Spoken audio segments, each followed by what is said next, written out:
ఉదయకాల ఆరాధనకు వచ్చిన వారందరికీ దేవుని పేరిట వందనాలు. గత 3 మాసాలు దేవుడు మనందరినీ క్షేమంగా కాచి కాపాడి చూస్తూ 90 రోజులు కూడా గడిచిపోయాయి. 2025 సంవత్సరం కోసం ఎదురు చూసాము. చూస్తూ 90 రోజులు గడిచిపోయి 4వ మాసంలో కూడా ప్రవేశపెట్టడం దేవునికి స్తోత్రాలు చెల్లించుకుంటూ గత కాలం అంతా కాచి కాపాడిన దేవునికి ఒక 2 నిమిషాలు మనం థ్యాంక్స్ చెప్పడంలో తప్పులేదు కదండి. ఎందుకంటే మనం ఏ స్థితిలో గుండా వచ్చినా కూడా ఆయనైతే మనల్ని విడిచిపెట్టలేదు. అలాంటి గొప్ప దేవుడికి మనం ఏం చెప్పగలం? దేవా, నువ్వు మాకు చేస్తున్న గొప్ప కార్యాలను బట్టి నీకు కృతజ్ఞతాస్తుతులయ్యా. ఇంతవరకు నన్ను ఈ రీతిగా కాచి కాపాడినందుకు నీకే స్తోత్రాలయ్యా.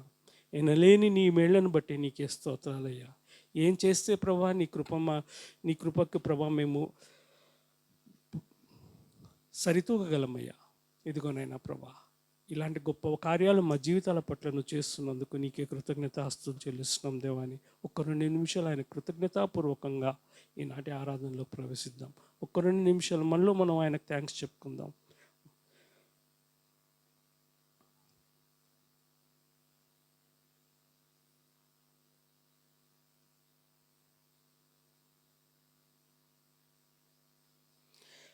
ప్రార్థన చేసుకుందామండి.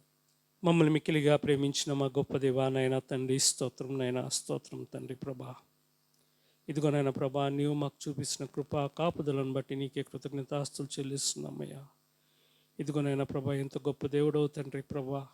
అనుక్షణం ప్రభా మా మీద నీ కృప చూపిస్తూ మమ్మల్ని సజీవులుగా ఉంచుతూ ప్రభా, గత 3 మాసాలుగా ప్రభా నీ కృపలు మమ్మల్ని వర్ధిల్లింపచేస్తూ ఈ 4వ మాసంలోకి మమ్మల్ని ప్రవేశపెట్టినందుకు నీకే స్తోత్రాలు చెల్లిస్తున్నాం తండ్రి. ఇదిగోనైనా ప్రభా, ఈ ఉదయకాల ఆరాధనకు వచ్చిన ప్రతి ఒక్కరిని పేరు పేరున జ్ఞాపకం చేసుకోండి అయ్యా. ఇదిగోనైనా ప్రభా, ఎలాంటి వేదన భరితమైన హృదయాలతో వచ్చారో ప్రభా, ఎలాంటి బాధతో వచ్చారో, ఎలాంటి ఆరోగ్య సమస్యలో వచ్చారో, ఎలాంటి ఇబ్బందుల్లో వచ్చారో ప్రభా, మానవులుగా మాకు తెలియకపోవచ్చు. కానీ ప్రతి అంతరంగాన్ని ఎరిగిన దేవుడవు తండ్రి, ప్రతి తలంపును తెలుసుకున్న దేవుడవు తండ్రి. ఇదిగోనైనా ప్రభా, అందును బట్టి నీకే స్తోత్రాలు చెల్లిస్తున్నాం తండ్రి. తన ప్రియులు నిద్రించుచుండగా వారికి ఆహారం సిద్ధం చేశానని చెప్పిన దేవుడవు తండ్రి. ఇదిగోనైనా ప్రభా, మేము నిద్రించుచున్నప్పుడే ప్రభా మాకేం కావాలో తెలుసుకుని ప్రభా నీవు మాకు సిద్ధం చేసే దేవుడు అని నీకు చెప్పినందుకు నీకే స్తోత్రాలు చెల్లించుకుంటున్నాం తండ్రి. ఇదిగోనైనా ప్రభా, ఉదయకాల సమయంలో ప్రభా నిన్ను ఆరాధించి కీర్తించి గణపరచడానికి ప్రభా, నీ వాక్యంలో పాలుపంపులు కలగటానికి, నీ వాక్యం వినటానికి, నీ బల్లలో పాలుపంపులు కలగటానికి మాకు ఇచ్చిన భాగ్యాన్ని బట్టి నీకే స్తోత్రం తండ్రి. ఇంకా రావాల్సిన వారందరినీ త్వరగా తీసుకుని రమ్మని అడుగుచున్నాను తండ్రి. మొదటి నుంచి చివరి వరకు ప్రభా నీకు మహిమార్థకరంగా ప్రభా ఈ ఆరాధన జరిగించుకోమని మమ్మల్ని మేము నీకు సమర్పించుకుంటూ ఈ ఆరాధన యావత్తు నీవే మహిమ పొందమని మా ప్రభు యేసుక్రీస్తు ప్రార్థించి వేడుకుంటున్నాం తండ్రి. దయచేసి నించుందామండి. మన దేవుని ప్రేమ ఆశ్చర్యమైన ప్రేమనండి. ఎందుకంటే అలాంటి ప్రేమను మనం ఎక్కడా చూడలేము, ఎవరి దగ్గర చూడలేము. ఎందుకంటే మనలో కోసం ఆ కల్వరి మీద బలి అయిన ప్రేమ అండి. అలాంటి ప్రేమ మరణము కంటే బలమైనది. ఎందుకంటే మరణం కూడా మనల్ని విడదీయలేదని ఆయన చెప్పాడు. అలాంటి గొప్ప ప్రేమ మన దేవుని ప్రేమ. అలాంటి ప్రేమను మనం కలిగి ఉన్నందుకు ఆయనకు స్తోత్రం చెల్లించుకుంటూ స్తుతించుకుంటూ ఈనాటి ఆరాధనలో మనం ప్రవేశిద్దాం.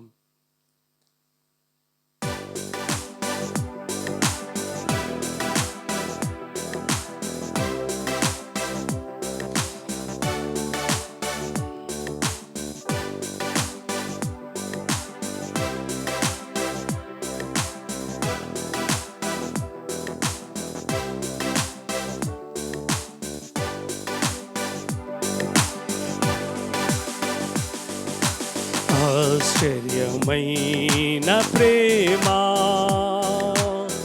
కల్వరిలోని ప్రేమ,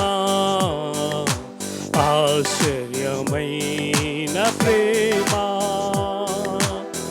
మరణము కంటే బలమైన ప్రేమది, నన్ను జయించే నీ ప్రేమ. మరణము కంటే బలమైన ప్రేమది, నన్ను జయించే నీ ప్రేమ. ఆశ్చర్యమైన ప్రేమ కల్వరిలోని ప్రేమ, ఆశ్చర్యమైన ప్రేమ.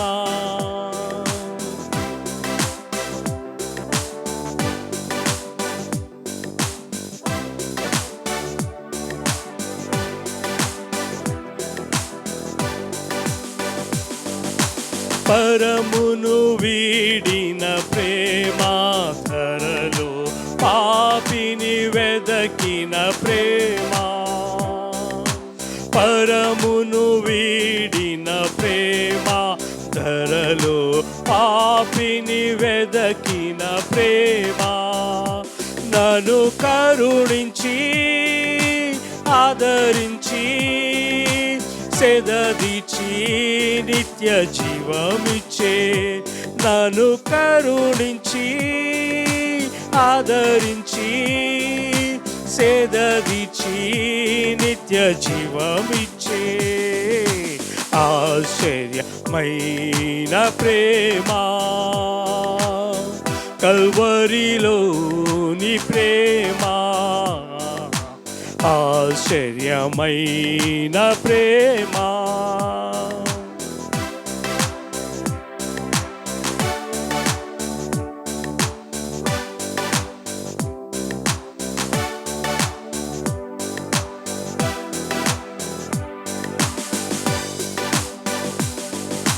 పావన యేసుని ప్రేమ, సిలువలో పాపిని మోసిన ప్రేమ. పావన యేసుని ప్రేమ, సిలువలో పాపిని మోసిన ప్రేమ. నాకై మరణించి జీవమిచ్చి జయమిచ్చి తన మహిమనిచ్చే. నాకై మరణించి జీవమిచ్చి జయమిచ్చి తన మహిమనిచ్చే. ఆశ్చర్యమైన ప్రేమ, కల్వరిలోని ప్రేమ. ఆశ్చర్యమైన ప్రేమ.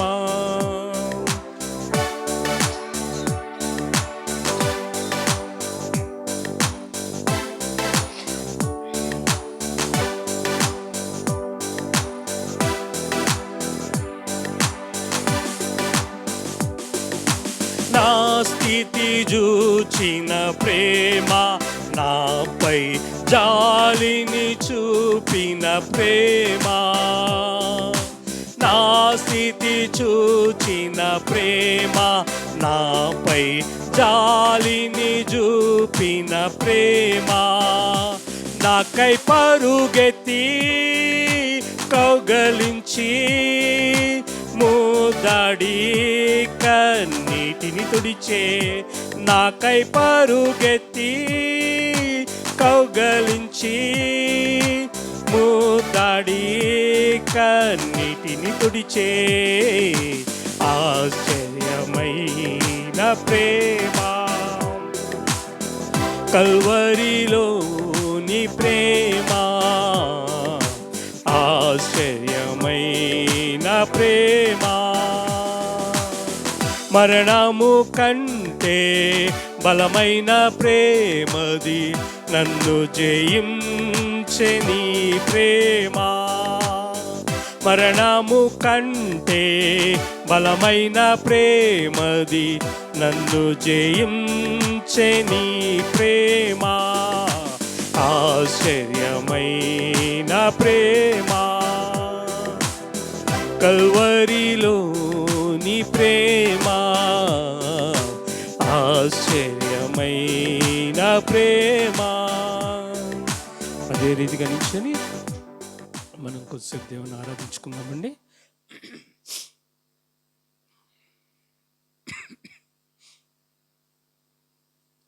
మన దేవుడు ఆరాధనకి యోగ్యుడండి. నిత్యము ఆయనను స్తుతించేదమని మనం చెప్దాం. ఎందుకంటే ఆయన చేసిన మేళ్ళని మరొక ఆయన సన్నిధిలో మనం ఆయన స్తుతించడానికి ఆయననే బద్ధుడండి. అలాంటి గొప్ప దేవుని ఆరాధించుకోవటానికి దేవుడు ఇచ్చిన తరుణాన్ని మనం సద్వినియోగం చేసుకొని ఘనంగా ఆయనను మహిమపూర్వకంగా ఆరాధించుకుందాం.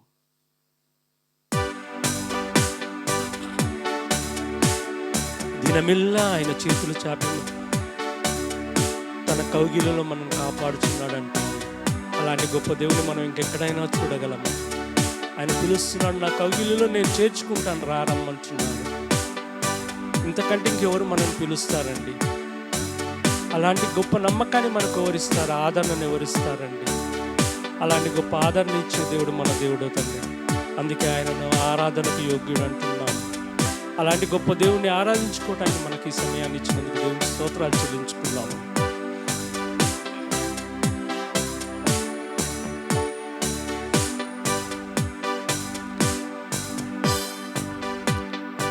ఆరాధనకు యోగ్యుడా నిత్యము స్తుతించెదము,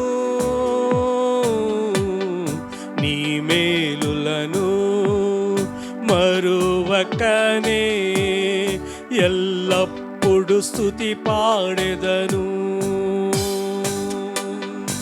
ఆరాధనకు యోగ్యుడా నిత్యము స్తుతించెదను,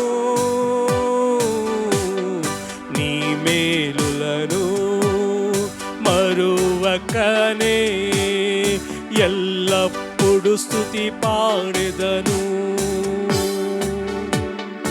ఆరాధనా ఆరాధనా ఆరాధనా ఆరాధనా, నీ మేలులకై ఆరాధనా, నీ దీవెనకై ఆరాధనా, నీ మేలులకై ఆరాధనా, నీ దీవెనకై ఆరాధనా. ఆరాధనా ఆరాధనా ఆరాధనా ఆరాధనా, ఆరాధనకు యోగ్యుడా నిత్యము స్తుతించెదను,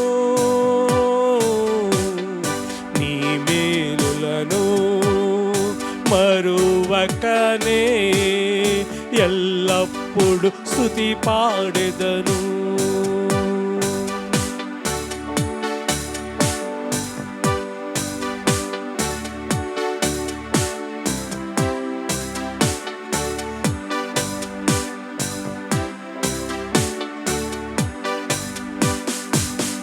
దినమెల్ల నీ చేతులు చాపి నీ కౌగిలిలో కాపాడుచుంటివే, దినమెల్ల నీ చేతులు చాపి నీ కౌగిలిలో కాపాడుచుంటివే, నీ ప్రేమ నీ జాలి నీ కరుణకై నా పూర్ణ హృదయముతో సన్నుతింతును.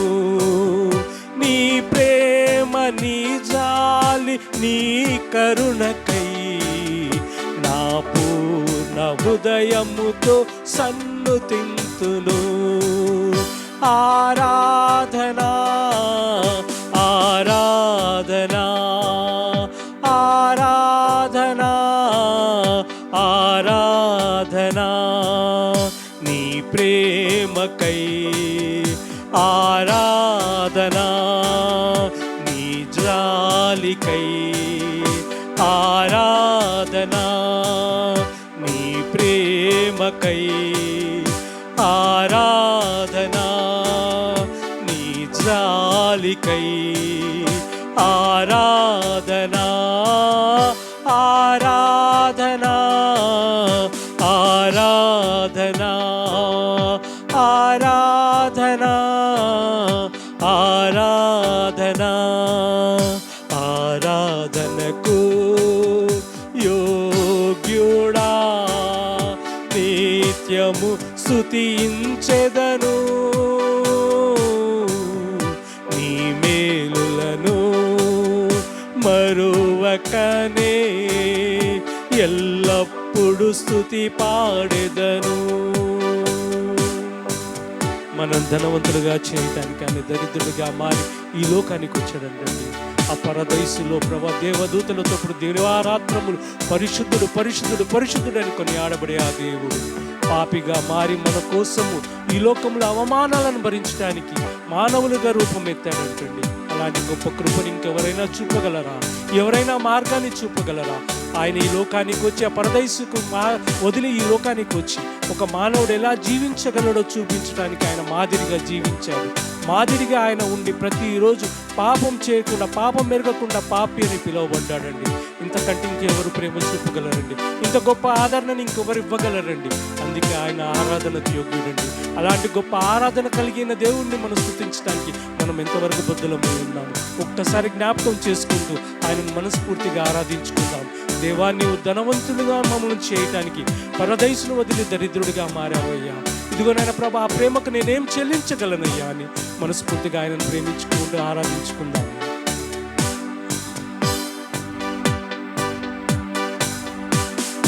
ధనవంతులుగా చేయుటకు దారిద్ర్యతననుభవించినావు. ధనవంతులుగా చేయుటకు దారిద్ర్యతననుభవించినావు. హెచ్చించి గణపరచిన నిర్మలాత్ముడా, నా పూర్ణ మనస్సుతో కొనియాడెదను. హెచ్చించి గణపరచిన నిర్మలాత్ముడా, నా పూర్ణ మనస్సుతో కొనియాడెదను. ఆరాధనా ఆరాధనా ఆరాధనా ఆరాధనా నీ కృప కొరకై ఆరాధనా, నీ స్థితి కొరకై ఆరాధనా, నీ కృప కొరకై ఆరాధనా, నీ స్థితి కొరకై ఆరాధనా. ఆరాధనా ఆరాధనా ఆరాధనా ఆరాధనా ఆరాధనా ఆరాధనా ఆరాధనా ఆరాధనా ఆరాధనకు యోగ్యుడా, నిత్యము స్తుతించెదము. నీ మేలులను మరువకనే ఎల్లప్పుడు స్తుతి పాడెదను. ఆరాధనకు యోగ్యుడా, నిత్యము స్తుతించెదను. నీ మేలులను మరువకనే ఎల్లప్పుడు స్తుతి పాడెదను. ఆరాధనా ఆరాధనా, రెండు చేతులెత్తి ఆరాధనా ఆరాధనా, నీ మేలులకై ఆరాధనా, నీ దీవెనకై ఆరాధనా, నీ మేలులకై ఆరాధనా, నీ దీవెనకై ఆరాధనా. ఆరాధనా ఆరాధనా ఆరాధనా ఆరాధనా ఆరాధనా ఆరాధనా ఆరాధనా ఆరాధనా. అవును కదండి, మన గొప్ప దేవుడు. అలాంటి గొప్ప దేవుడు మనం ఎక్కడైనా చూడగలమా అండి? ఇదిగోనైనా మమ్మల్ని పిలుస్తున్నందుకు నీకే స్తోత్రాలు చెల్లిస్తున్నావు తండ్రి. నీ కన్ను చూపిస్తూ నీ చేతులు చాపి ప్రభా మమ్మల్ని అనుక్షణం పిలుస్తున్నావయ్యా. నా బిడ్డ నా దగ్గరికి రా అని పిలుస్తున్నావు తండ్రి. ఇంత గొప్ప ప్రేమను ప్రభా మేము ఇంకెక్కడైనా పొందగలమా తండ్రి? అనుక్షణం మేము పడిపోయినప్పటికీ ప్రభా నీవైతే మమ్మలను పిలుస్తూ నీ కౌగిలిలో చేర్చుకుంటూ మమ్మల్ని సేద తీరుస్తున్నందుకు నీకే స్తోత్రాలు చెల్లిస్తున్నాం తండ్రి. ఇదిగోనైనా ప్రభా మేము పడిపోయిన స్థితిలో ఉన్నప్పుడు, అవమాన స్థితిలో ఉన్నప్పుడు ప్రభా మమ్మల్ని హెచ్చించి గణపరిచే దేవుడు తండ్రి. ఇదిగోనైనా ప్రభా అందును బట్టి నీకే స్తోత్రాలు చెల్లిస్తున్నాం తండ్రి. ఇదిగోనైనా ప్రభా నీ నిర్మలమైన మనసును బట్టి నీకే స్తోత్రాలు చెల్లించుకుంటున్నాం తండ్రి. ఎనలేని నీ కృపను బట్టి నీకే స్తోత్రాలు చెల్లించుకుంటున్నాం దేవా. ఈ రీతిగా నిన్ను ఆరాధించుకోవడానికి మాకు ఇచ్చిన ఈ తరుణాన్ని బట్టి మరొకసారి నీ స్తోత్రం చెల్లించుకుంటున్నాం తండ్రి. నీవు మాకు చూపించిన మేళ్లను బట్టి నీకే స్తోత్రం తండ్రి.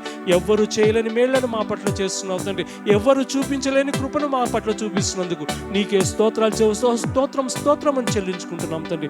ఈ రీతిగా నిన్ను స్తుతించుకునే భాగ్యాన్ని మా అందరికీ దయచేసినందుకు నీకు మరి ఒక్కసారి కృతజ్ఞతాస్తుతులు చెల్లించుకుంటూ ఈ సమయంలో నీ దాసుని ద్వారా వాక్యం విత్తబోచుండగా ప్రభా దానికి కావాల్సిన హృదయాలను మాకు సిద్ధపాటు దయచేయమని అడుగుచున్నాం తండ్రి. వినే వాక్యాన్ని మా హృదయాలలో నిలుపుకొని ప్రభా దాని ద్వారా పొందే ఫలాలను ప్రభా మా అందరికీ దయచేయమని అడుగుచున్నాం తండ్రి. ఈ రీతిగా నిన్ను ఆరాధించుకోవడానికి మాకు ఇచ్చిన తరుణాన్ని బట్టి మరొక్కసారి నీకే స్తుతి స్తోత్రాలు చెల్లించుకుంటూ ఈ ఆరాధన యావత్తు నీకే సమర్పించుకుంటున్నాం దేవా.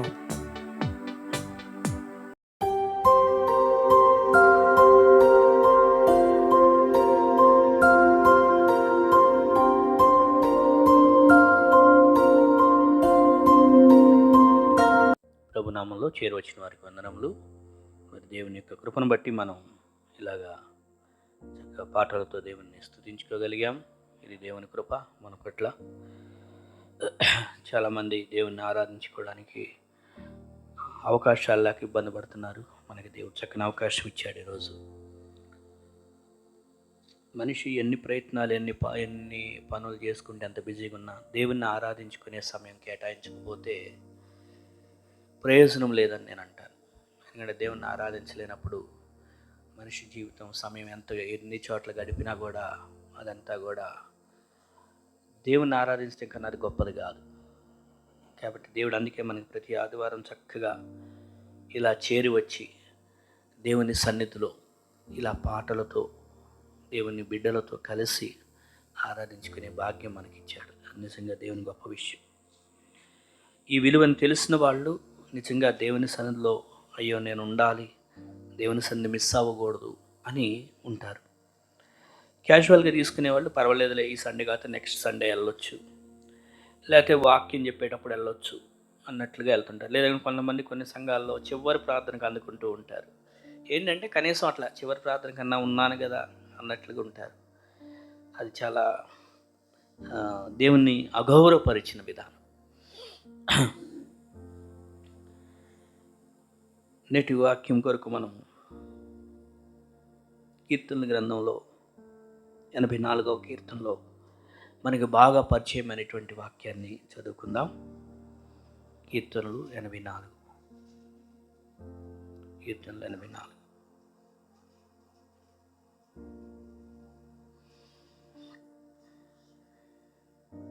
4, 5, 6 వచనాలు నాతో పాటు మీరు కూడా కలిసి చదవండి. 84వ కీర్తన 4, 5, 6 84 సాంగ్ 4, 5, 6. నీ మందిరమునందు నివసించువారు ధన్యులు, వారు నిత్యము నిన్ను స్తుతించుదురు. నీ వలన బలమునందు మనుష్యులు ధన్యులు, యాత్ర చేయు మార్గములు వారికి అతి ప్రియములు. వారు బాకాలోయలో బడి వెళ్ళుచు దాన్ని జలమయముగా చేయుదురు. తొలకరి వాన దానిని దీవెనలతో కప్పును. 7 కూడా, వారు నానాటికి బలాభివృద్ధి నొందుచు ప్రయాణము చేయుదురు. వారిలో ప్రతివాడును సీయోనులో దేవుని సన్నిధిని కనబడను. దేవుని యొక్క వాక్యము మనకి దేవునికరంగా ఉండునుగాక. చదవబడినటువంటి భాగంలో ధన్యులైనటువంటి మనుషుల గురించి రాసింది. దేవుడు తన ప్రజలను, తన బిడ్డలను ధన్యులుగా ఉంచాలనేదే దేవుని యొక్క ఉద్దేశం, దేవుని యొక్క కోరిక. మనుషులంగా మనం కూడా ధన్యులుగా ఉండాలనే కోరుకుంటాం, ధన్యుడిగా ఉండాలనే కోరుకుంటాం. అయితే ధన్యత అన్నప్పుడు వివిధ రకాల ధన్యతల గురించి మనిషి ఆలోచన చేస్తాడు. బాగా డబ్బులుంటే ధన్యత అని, బాగా చదువుకుంటే ధన్యత అని, బాగా ఇంకేదన్నా పేరు ప్రఖ్యాతి ఉంటే ధన్యత అని, లేకపోతే ఇంకేదన్నా బాగా పేరున్న ఉద్యోగం ఉంటే ధన్యత అని, ఇలా మనిషి ఎన్నెన్నో ఆలోచన చేస్తాడు. కానీ ధన్యత అన్నప్పుడు బైబిల్ ఏం చెప్తుంది, దేవుడు ఏ విధానంలో ధన్యతను గురించి మనకు తెలియజేస్తున్నాడు. దేవుని యొక్క దృష్టితో చూసినప్పుడు ఏం ధన్యత అనేది అది స్థిరంగా ఉండేది. ఎందుకంటే లోకంలో డబ్బును బట్టి వచ్చే ధన్యత కానీ, విద్యను బట్టి వచ్చే ధన్యత కానీ, వేరే ప్రఖ్యాతులను బట్టి వేరే వాటిని బట్టి వచ్చే ధన్యత అది స్థిరంగా ఉండేది కాదు. కానీ దేవుని ద్వారా కలిగే ధన్యత అనేది చాలా గొప్ప విషయం. అందుకనే ధన్యత, దేవుడు ధన్యుడు చేయాలనేది మనుషుల్ని దేవుడు కోరుకుంటున్నాడు. అయితే దానికి కొన్ని కండిషన్స్ కూడా ఉంటాయి. దేవుడు కూడా మనకి కొన్ని నియమాలు కూడా పెడతాడు. దేవుడు కృపగలవాడు. ఆ కృప చేత ఆ నియమాలు పాటిస్తే మనల్ని ఆ కృపామయుడైన దేవుడు తన కృపచేత ధన్యుడిగా చేస్తాడు. మన కృషి ఏమీ లేదు, ఆయన కృపచేతనే. అయితే మనం ఆ మార్గంలో ఉండటం అనేది ఇంపార్టెంట్. ఇక్కడ దేవుని ద్వారా బలము పొందే మనుషులు ధన్యులు అని ఉంది. అదే కదా ఇక్కడ రాస్తుంది, నీ వలన బలం నందు మనుషులు ధన్యులు. దేవుని ద్వారా మనుషులు బలం పొందటం. ఏమి ద్వారా మనుషులు బలం పొందుతున్నారు ఈ రోజుల్లో అంటే, లోకమైతే అనేక రకాలుగా ఇట్లాగా బలం వస్తుంది, నీకు బలం అని. అంటే శరీర బలం గురించే కాదు మాట్లాడేది మనం. శరీర బలం అంటే సరే, తీసుకునే ఆహార పదార్థాలు ఏ బలం ఏ బలహీనం అది వేరే విషయం. జీవితంలో జీవించే జీవిత విధాన బలం ఏంటి, అది మన మనసుకు సంబంధించింది, మన హృదయానికి సంబంధించింది, మన ఆలోచన విధానానికి.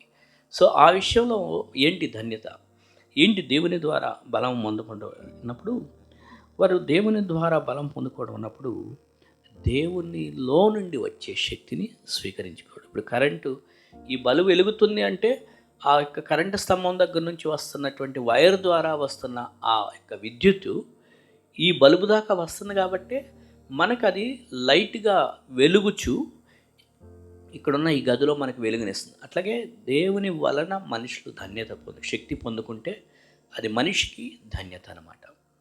సో అయితే అలాంటి వారి జీవితంలో వారు యాత్ర చేయటానికి, వారి జీవిత ప్రయాణాన్ని కొనసాగించడానికి అది వారికి బలాన్ని ఇచ్చేదిగా ఉంటుంది అని తెలియజేశాడు. ప్రయాణం చేస్తూ ఉండే మనిషికి బలం అవసరం కదా. పని చేస్తూ ఉన్న వారికి ఎంత బలం అవసరమో ప్రయాణం చేస్తూ ఉండే వ్యక్తికి కూడా బలం అవసరం. ఈ ప్రయాణం, జీవితం అనేది ఒక యాత్ర. మనం యాత్రికులము, పరదేశులమై ఉన్నామని బైబిల్ గ్రంథం చెప్పింది. ఎందుకంటే ఈ లోకం మనది కాదు. ఒకరోజు నీ లోకాన్ని విడిచిపెట్టాల్సిందే. 60 ఏళ్ళు బ్రతికినా, 70 ఏళ్ళు బ్రతికినా, 100 ఏళ్ళు బ్రతికినా లోకాన్ని అయితే విడిచిపెట్టక తప్పదు. వెళ్ళే ముందు మనం ఏమి తీసుకొని వెళ్ళాం కూడా, ఎంత పెట్టుకున్నా కూడా. బట్ అయితే ఈ లోకం అనేటువంటి యాత్రలో, ఈ కొనసాగింపులో మనం కంటిన్యూగా కొనసాగుతున్నప్పుడు మన శక్తి అనేది అవసరం, బలం అనేది అవసరం. అందుకే ఆయన అంటున్నాడు, బలము పొందుకుంటారు మీరు, నా వలన పొందుకుంటారని చెప్తూ ఈ ప్రయాణ మార్గాన్ని గురించి కూడా వర్ణించారు. ఇక్కడ 6వ వచనంలో ఏమన్నారంటే, వారు బాకాలోయలో పడి వెళ్ళుచు అన్నారు. అంటే ప్రయాణం చేసేటప్పుడు మనకి రోడ్డు అనేది ఒకటే రకంగా ఉండదు కదా, వివిధ రకాలుగా ఉంటుంది. కొన్ని చోట్ల పచ్చని చెట్లతో కనపడుతున్నటువంటి దారి ఉంటుంది, కొన్ని చోట్ల ఎండిపోయిన స్థలాలుగా ఉంటాయి, కొన్ని చోట్ల గరుకులు రాళ్ళుతో ఉన్న దారి ఉంటుంది, కొన్ని చోట్ల మంచిగా ఉన్న రోడ్డు ఉంటుంది, కొన్ని చోట్ల ముళ్ళతొప్పలు లాంటి రోడ్లు ఉంటాయి. అలాగే సేమ్ లైఫ్లో కూడా, జీవితంలో కూడా యాత్ర చేసే ప్రయాణంలో పరిస్థితులు అనేటువంటివి విభిన్నమైనటువంటి కోణాల్లో, విభిన్నమైన పద్ధతిలో ఉంటాయి. సో ఇక్కడ వర్ణించిన విధానం ఏంటి అంటే, లోయను గురించి మాట్లాడారు. వారు బాకాలోయలో బడి వెళ్ళుచు అన్నారు. లోయ అనే మాట వాడారు. లోయ అనేటువంటి పదానికి మనం సాదృశ్య భావాన్ని, దాంట్లో ఉన్న భావాన్ని, అర్థాన్ని తీసుకున్నప్పుడు, లోయ అనేటువంటిది మన జీవితంలో ఒక దీన పరిస్థితిని తెలియజేసేటువంటిది. కొండలనేవి, పర్వతాలనేవి ఎత్తుగా ఉంటాయి కదా, లోయలనేవి క్రిందగా ఉంటాయి, లోతుగా ఉంటాయి. సో దీన పరిస్థితిని, ఆ యొక్క తగ్గింపులో ఉన్న స్వభావాన్ని, తక్కువ స్థాయిలో ఉండే విధానాన్ని తెలియజేసేది లోయ అనుభవం. కొండల అనుభవం, పర్వతాల అనుభవం అన్నప్పుడేమో బాగా గెలిచి, లేకపోతే బాగా ఉన్నతంగా ఉన్నట్లుగా, మంచి స్థాయిలో ఉన్నట్లుగా కనపడే ఆ స్థాయిలు అవి. లోయ అనుభవం అన్నప్పుడు దీనావస్థలోకి వెళ్ళిన విధానాన్ని తెలియజేస్తుంది. సో వారు లోయలో పడి వెళ్ళుచు కూడా అంటే అలాంటి పరిస్థితిలో, చాలా దీనమైన పరిస్థితిలో నుంచి వెళ్తూ కూడా అనే మాట అక్కడ అర్థం. అక్కడ కూడా దేవుడు ఏమిస్తానన్నాడు, దేవుడు తన బలాన్ని ఇస్తాడు, ఆయన దీవెనలతో ఇచ్చే దేవుడు. అయితే కొన్ని లోయలు ఉన్నాయి, కొన్ని పరిస్థితుల్లో కొన్ని లోయల్లో దేవుడే తీసుకెళ్తాడు. ఆ లోయలు ఎందుకు తీసుకెళ్తాడు, ఎందుకు అని అంటే బైబిల్లో వివిధ రకాలైన అనుభవాలు మనకు నేర్పించాడు. ఏంటి అంటే ఏది ఆశీర్వాదకరమైన లోయ, ఏది కాదు అన్నప్పుడు కొన్ని లోయల అనుభవాలు మనం బైబిల్లో చూస్తే ద్వితీయోపదేశకాండంలో 1వ అధ్యాయంలో 24-25 వచనాలు ఒకసారి చదువుదాం. ద్వితీయోపదేశకాండం 1వ అధ్యాయం 24-25 చదవండి.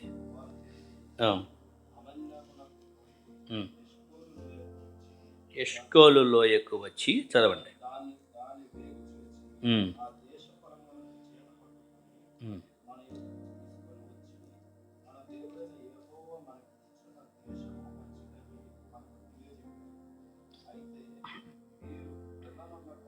చాలు చాలు. ఇక్కడ గతంలో జరిగిన సంఘటన గురించి ఇక్కడ మళ్ళీ ఆ సంఘటనను జ్ఞాపకం చేస్తున్నారు ఈ వచనాల్లో. ఏంటి గతంలో జరిగిన సంఘటన ఏంటంటే ఇక్కడ చెప్తున్నాడు, ఏం తెలియజేస్తానంటే మన్నేమునకు పోయి ఎష్కోలు లోయకు వచ్చి దాన్ని వేగు చూచి అన్నారు.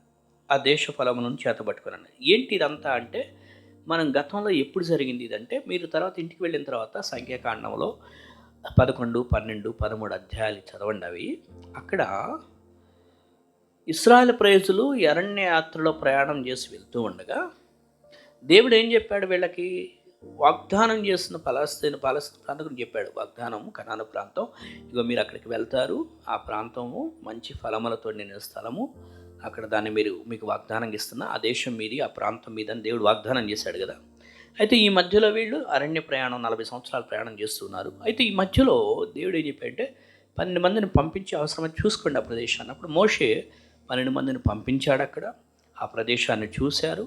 ఆ ప్రదేశం యొక్క ద్రాక్ష గెలలు కూడా ఎలా మోసుకొచ్చారంట, అరటిగాని గెలలు ఎట్లా మోసుకొస్తారు తెలుసా, అట్లా ద్రాక్ష గెలను అలా మోసుకొచ్చారంట వాళ్ళు. అంటే ఆ ప్రాంతం ఎంత సస్యశ్యామలమైన దీవెనకరమైన స్థలమో ఆలోచన చేయండి. ఆ ఎష్కోలు లోయ అనేటువంటి ఆ ప్రాంతం అంతా కూడా వాగ్దాన దేశం అనేటువంటిది ఎంతో సమృద్ధికరమైనటువంటి ప్రాంతం. మనం ఏంటి ద్రాక్ష గెలలే అంత పెద్దయా అని అంటే, ఇప్పుడున్న మన పండ్లకి అప్పుడున్న పండ్లకి ఆ ప్రాంతాలకి ఆ రోజుల్లో ఉన్నటువంటి వాటికి ఎంత సమృద్ధి అనేది కనపడుతూ ఉన్నది. ద్రాక్ష గెలంటే మనం ఏదో మామూలుగా మన కంటికి కనపడే చిన్న చిన్నవి కాదు, అవి చాలా మంచి పెద్దవి. ఆ మధ్యకాలంలో నేను ఒక సూపర్ మార్కెట్లో చూశాను కొన్ని పండ్లు. ఆ పండ్లు చూసినప్పుడు ప్రపంచంలో ఎలాంటి పండ్లు కూడా ఉన్నాయా అని నాకే ఆశ్చర్యం అనిపించింది. అంటే విదేశాల నుండి తీసుకొచ్చిన పండ్లు అవి ఆ సూపర్ మార్కెట్లో ఉన్నాయి. అంటే మనకి ఇంకా తెలియని ఎన్నెన్నో అద్భుతాలు ఉన్నాయి ఆ ఆహార పదార్థాల్లో. సో అక్కడ కూడా ఈ ఎష్కోలు లోయ నుంచి వారు తీసుకొచ్చిన ద్రాక్ష గెలలు ఎన్ని ఆధారాలు చూపించారు. ఆ ప్రాంతం ఎంత అద్భుతమైన ప్రాంతము, అక్కడికి వెళ్తాము మనం, దేవుడు మనల్ని అక్కడికి నడిపిస్తున్నాడని వీళ్ళు సమాచారం తెస్తే, కానీ వాళ్ళు ఏం చేశారు, ఆ అధ్యాయాల్లో మనం చూస్తే అమ్మో అక్కడ పెద్ద పెద్ద అనాకీలు ఉన్నారు, వాళ్ళని మనం జయించలేము, మనం వెళ్ళలేమని వాళ్ళు నిర్ణయం అనేటువంటిది సరైన నిర్ణయం తీసుకోకుండా భయభ్రాంతులకు గురయ్యారు. దేవుని మీద అపనమ్మకం చూపించారు. దేవుడు మనల్ని అక్కడికి నడిపిస్తాడు అనేటువంటి విశ్వాసం లేకుండా వారి నిర్ణయం ప్రజలని భయపెట్టే విధానంలో అనుమానం తెప్పించే విధానం ఉంది. సో ఆ విధంగా వెళ్ళి వచ్చిన వారిలో 10 మంది వారు చెప్పిన మాటలను బట్టి ప్రజల నిర్ణయాలు మారిపోయినాయి. సో ఎష్కోలు లోయ అనేటువంటిది, ఇక్కడ ఎష్కోలు లోయ గురించి మాట్లాడారు. ఎష్కోలు లోయ అనుభవం ఏంటంటే నిర్ణయాలు లేకపోతే ఎన్నుకొనవలసిన లోయ ఇది. అంటే నీ నిర్ణయాలు, నీ డెసిషన్స్, నీ మేకింగ్ డెసిషన్స్ అనమాట. డెసిషన్ మేకింగ్ వ్యాలీ ఇది. అంటే నీ నిర్ణయించుకోవాల్సిన అనుభవం ఇది. దేవుడు చూపిస్తున్న నిర్ణయాల వైపు నువ్వు నిర్ణయించుకుంటున్నావా, లేకపోతే నీ మనసుకు తోచిన నిర్ణయాలు, డెసిషన్స్ నువ్వు తీసుకుంటున్నావా, ఏది నువ్వు చూస్ చేసుకుంటున్నావు? దేవుడు చెప్పాడు, నీ ఎదుట జీవం ఉంది, మరణం ఉంది, నీ ఎదుట చీకటి ఉంది, వెలుగు ఉంది. సో ఏది నువ్వు ఎటువైపు డెసిషన్ తీసుకుంటున్నావు? సో డెసిషన్ వ్యాలీ, ఇది వ్యాలీ ఆఫ్ డెసిషన్. ఈ ఎష్కోలు లోయ అనుభవం అనేది అక్కడ దేవుడు చూపిస్తున్నాడు. అడుగు అక్కడ నీకు సమృద్ధికరమైనది నేను ఇస్తున్నానంటే, అమ్మమ్మో అక్కడ జనులు చాలా భయంకరమైన జనులు, ఆ ప్రాంతం నేను తట్టుకోలేము, మనం వెళ్ళలేము అక్కడ అని ఈ 10 మంది చెప్పిన వార్తను బట్టి అనేకులు మోషే మీద తిరగబడ్డారు, దేవుని మీద దూషించారు. ఇక్కడ చంపడానిక మమ్మల్ని తీసుకొచ్చింది, ఎందుకు తెచ్చారండి? సో ఆ డెసిషన్ తీసుకోవడంలో దేవుని మీద నమ్మకం పెట్టుకోవాలి వాళ్ళు. సో మన డెసిషన్ వ్యాలీ అనేది దేవుని మీద నిర్ణయం, విశ్వాసం, దేవుని మీద విశ్వాసం పెట్టుకొని దేవుని వైపు చూపించే నిర్ణయాలు తీసుకోవాలి. కానీ మన సొంత నిర్ణయాలు తీసుకుంటే ఏమైందంటే అబ్రహాము లోతు వలె అయిపోయింది. లోతు ఏమో కంటికి కనపడిన దాన్ని బట్టి బాగుంది అనుకొని వెళ్ళాడు. ఆ యొక్క సొదొమ గొమొర్రాలు కూడా, అది కూడా లోయ ప్రాంతాలే. ఈ అబ్రహామేమో దేవుడు చెప్పేది అక్కడ వెయిట్ చేశాడు. సో ఏ డెసిషన్ తీసుకుంటున్నాం మనం? తొందరపడి ఏదన్నా మన సొంత ఆలోచన తీసుకుంటున్నామా, లేకపోతే దేవుడు చెప్పిన డెసిషన్ వైపు మనకు ముందుకెళ్తున్నామా? సో మన వ్యాలీ ఈ డెసిషన్ అనేటువంటి నిర్ణయం తీసుకునేటువంటి అనుభవంలో ఎలాంటి నిర్ణయాలు తీసుకుంటున్నాం, అది మనం పరీక్షించుకోవాలి. మరొక వ్యాలీ గురించి కూడా ఆలోచన చేస్తే యెహోషువ 7వ అధ్యాయం, యెహోషువ చాప్టర్ 7, యెహోషువ 7వ అధ్యాయము 24 నుంచి 26 వరకు. యెహోషువ 7వ అధ్యాయం 24 నుంచి 26 వరకు.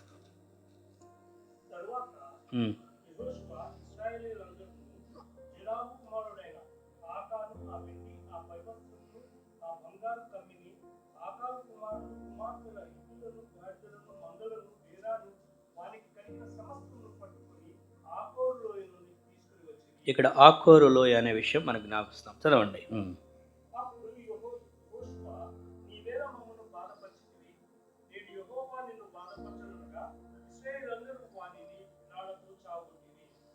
చదవండి.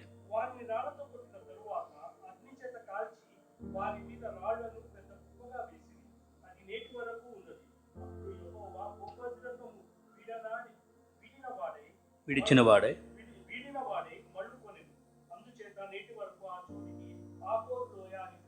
చాలు. ఇక్కడ లోయలో ఆకోరు లోయ అనే పేరు ఉంది. ఇక్కడ ఈ ఆకోరు లోయ అనుభవం ఏంటి అంటే పనిష్మెంట్ అన్నమాట. ఇది ఎందుకు పనిష్మెంట్ అంటే, ఈ శిక్ష ఏంటంటే, ఇంతకుముందు జరిగిన సంఘటన ఏంటి అంటే, ఇక్కడ యెరికో పట్టణం మీదకి ఇశ్రాయేలు ప్రజలు, యెహోషువ సైన్యం యుద్ధానికి వెళ్ళారు. దేవుడు చెప్పాడు ముందుగానే వాళ్ళకి, యెహోషువ కూడా సైన్యానికి చెప్పాడు ఏమనంటే, అక్కడ అన్నిటినీ కూడా మీరు కాల్చివేసేయాలి, వాటిని ఏది కూడా మీరు మీకోసం తీసుకోకూడదు అని చెప్తే, ఆకాన్ అనే వ్యక్తి ఏం చేశాడంటే, అక్కడ ఉన్నటువంటి వెండిని, కొన్ని రకాలైనటువంటి విలువైన వస్త్రాలను, బంగారు కమ్మిని, ఇలాంటి వాటిని కొన్ని తెచ్చుకున్నాడు.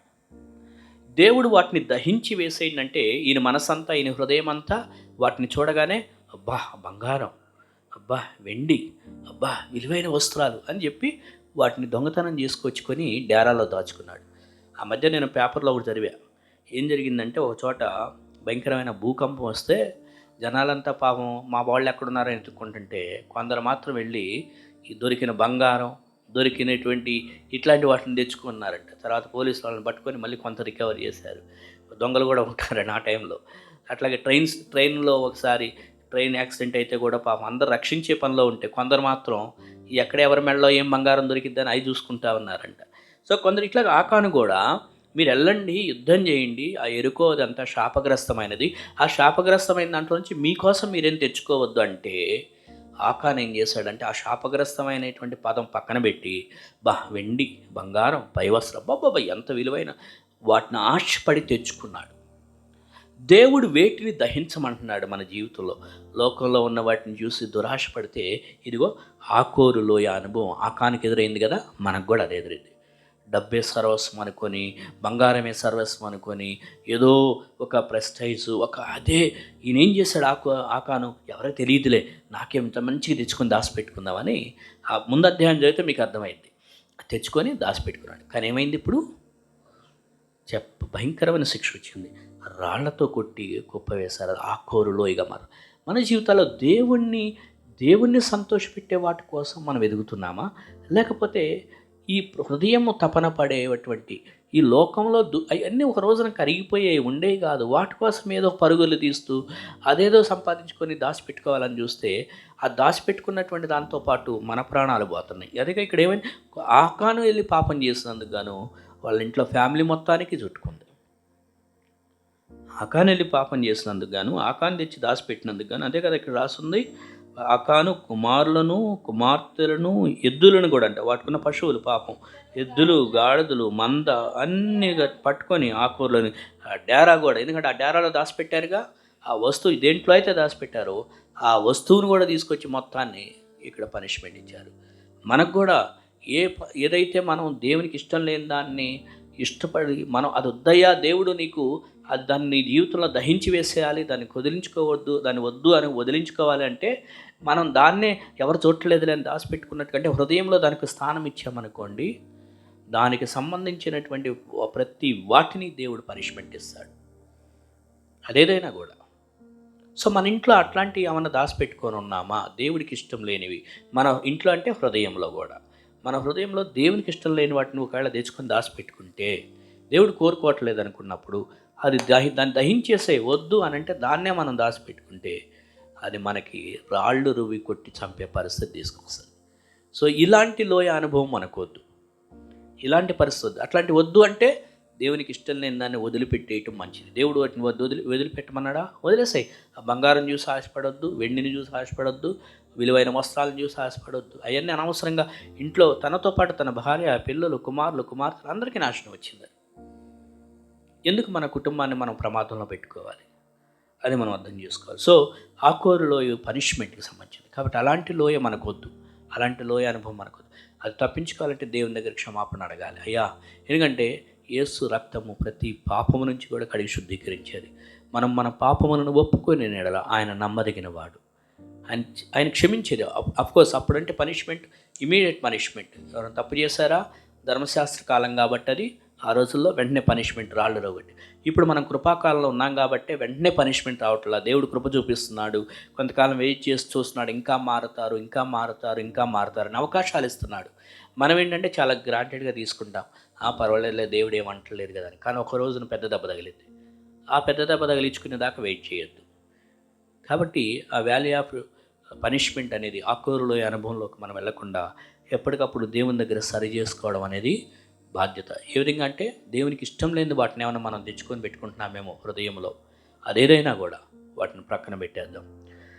తర్వాత మరొక అంశం ఏంటి అంటే, మొదటి సమూయేలు గ్రంథము 17వ అధ్యాయంలో మరొక లోయ కనపడుతుంది అక్కడ మనకి. మొదటి సమూయేలు 17వ అధ్యాయము 1-2 వచనాలు.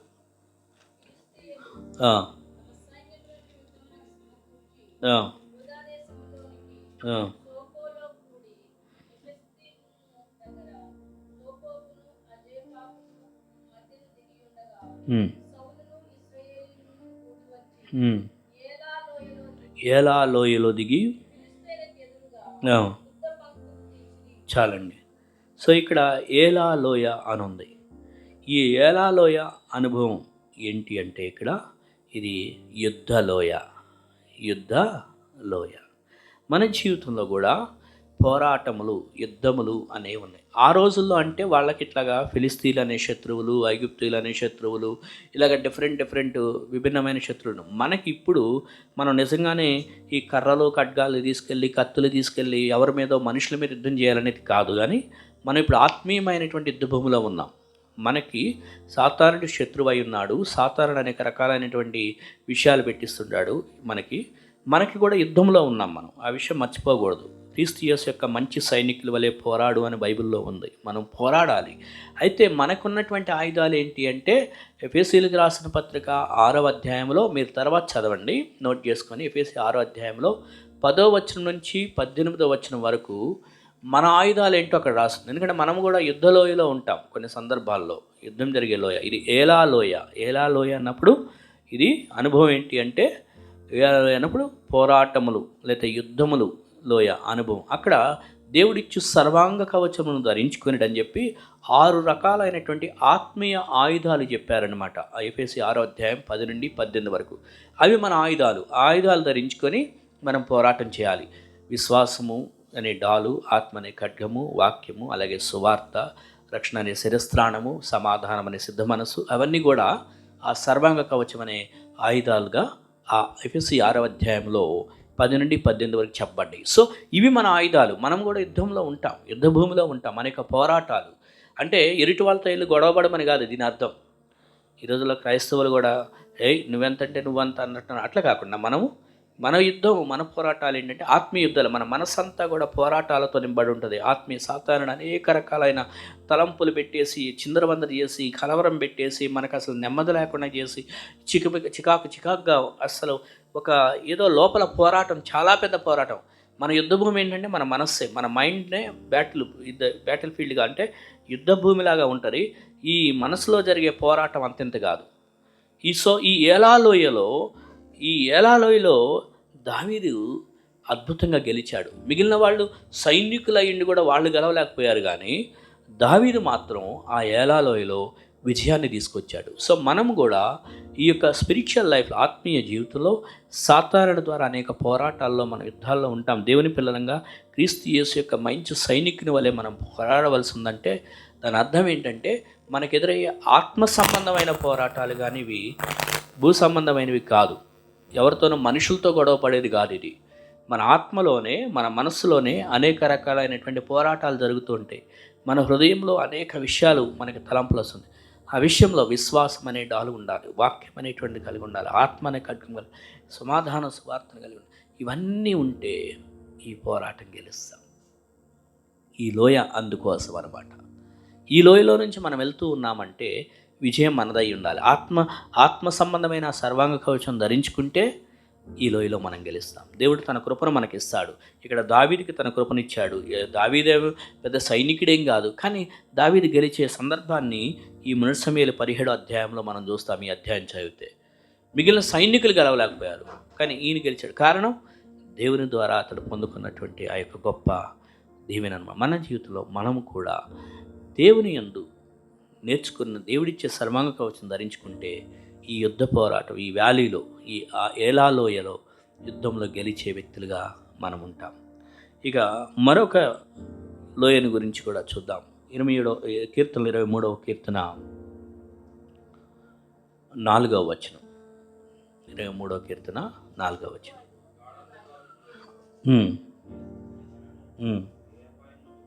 భయపడను అన్నాడు.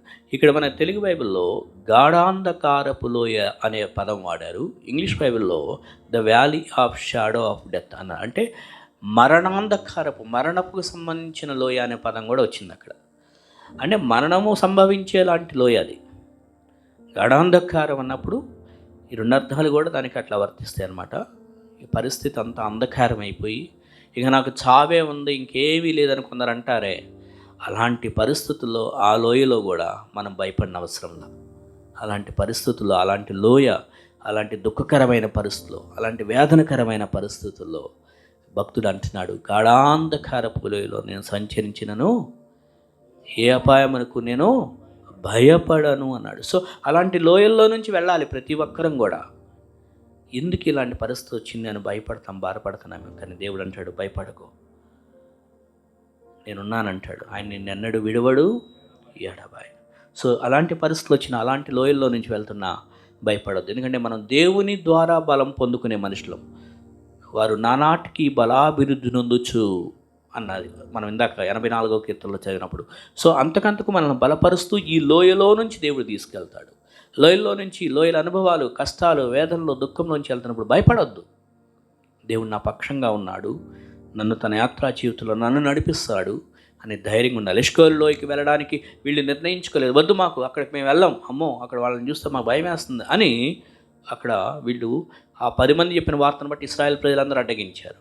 అందుకే వాళ్ళు ఎవరిని దేవుడు తీసుకెళ్ళాల ఆ తర్వాత తరాన్ని దేవుడు ఆ యొక్క ఎష్కోలు లోయను అనుభవించి సంతోషంగా అనుభవించట్లేదు. ఎవరైతే అవిశ్వాసతరంగా ఉంటారో వాళ్ళు దేవుని వాగ్దానాన్ని పొందుకోలేరు. ఎవరైతే విశ్వాసం కలిగిన వారు ఉంటే వాళ్ళు దేవుని వాగ్దాన ఫలాన్ని అనుభవించగలుగుతారు.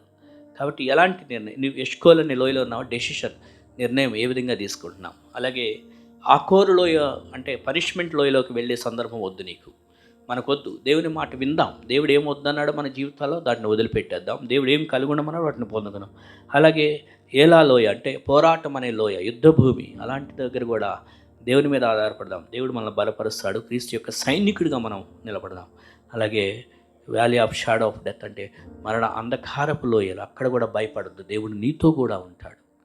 కాబట్టి దేవుడు, బైబిల్లో ఒక మాట ఉంది, మొదటి రాజుల గ్రంథం 20వ అధ్యాయంలో 28, 29 వచనాల్లో అద్భుతమైన మాట అది. మొదటి రాజులు 20వ అధ్యాయం. అక్కడ సిరియన్లు ఇశ్రాయేలు రాజులకి వ్యతిరేకంగా వస్తున్న సందర్భం. ఆ టైంలో ప్రవక్త వచ్చి ఏం చెప్పాడో చూడండి. మొదటి రాజులు 20వ అధ్యాయం 28, 29 వచనాలు.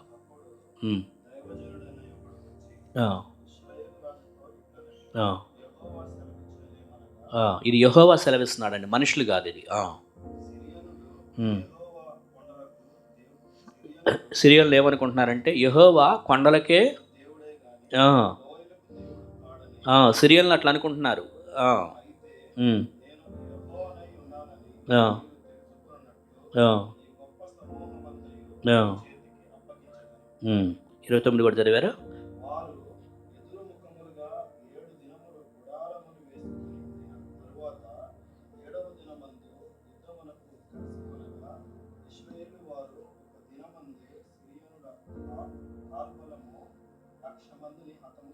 చాలు. వాళ్ళు అంటున్నారు శత్రువులు సిరియన్లు, వీళ్ళ దేవుడు ఏదో ఒక పర్వతాల మీద అంటే ఏదన్నా వీళ్ళకి విజయం ఇస్తాడు, కానీ లోయల్లో వస్తే వీళ్ళ దేవుడు ఏం చేయలేడు, వీళ్ళ చేతగాని వాళ్ళు వీళ్ళ దేవుడు అని సిరియన్లు అన్నారు. అయితే దైవజనుడు వచ్చాడు, ఇశ్రాయేల్ ప్రజలు మీరేం భయపడద్దు, పర్వతాల మీద కొండల మీదే దేవుడు విజయం ఇచ్చే దేవుడు కాదు, లోయల్లో కూడా దేవుడు మీకు విజయాన్ని ఇస్తాడు చూడండి అని చెప్పి ధైర్యపరిచాడు. సో ఎక్కడో అన్నీ సంతోషంగా హ్యాపీగా జరుగుతున్న మూమెంట్లోనే దేవుడు గొప్పోడని కాదు, నువ్వు లోయల్లాంటి కష్టాల్లో నుంచి వెళ్తున్నప్పుడు కూడా, దుఃఖకరమైన దీనాతి దీన స్థితిలో నుంచి వెళ్తున్నప్పుడు కూడా నీ దేవుడు అక్కడ కూడా నీకుండి నీకు విజయాన్ని ఇస్తాడు. అటువంటి కృప ఇక్కడ చేరవచ్చిన మనందరికీ దేవుడు దయచేయను గాక. జానపద గారు వాక్యం ప్రార్థన చేస్తారు, ఆ తర్వాత మనం బలలో పాల్గొందాం.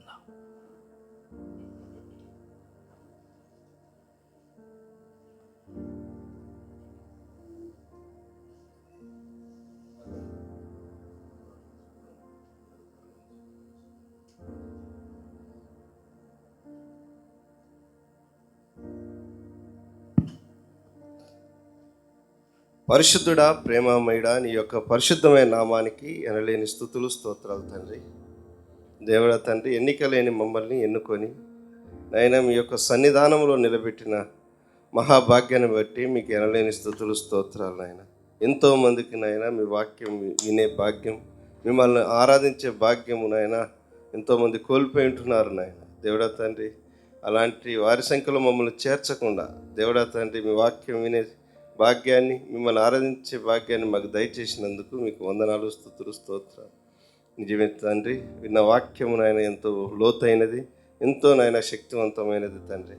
నిజమే తండ్రి, మేము ఏ లోయలో ఉన్నామో నాయన మేము తెలుసుకునేలాగున మీరు మమ్మల్ని నాయన ఉత్తేజపరిచిన విధానాన్ని బట్టి మీకు వందనాలు. మేము బలహీనులం కాకుండా నాయన దేవుడా తండ్రి, ఆకోరు రోయ వలె యుద్ధంలో పోరాడి నిలిచే వారముగా దేవుడా తండ్రి మీ యొక్క సైన్యముగా మేము ఈ భూమి మీద ఉండులాగున కృపను దయచేయండి నాయన. మేము ఏ లోయలో ఉన్నా కూడా నాయన దేవుడా తండ్రి మేము మమ్మల్ని లేవనెత్తి నాయన మమ్మల్ని స్థిరపరిచి బలపరిచే దేవుడు అని మేము నమ్ముతున్నాం.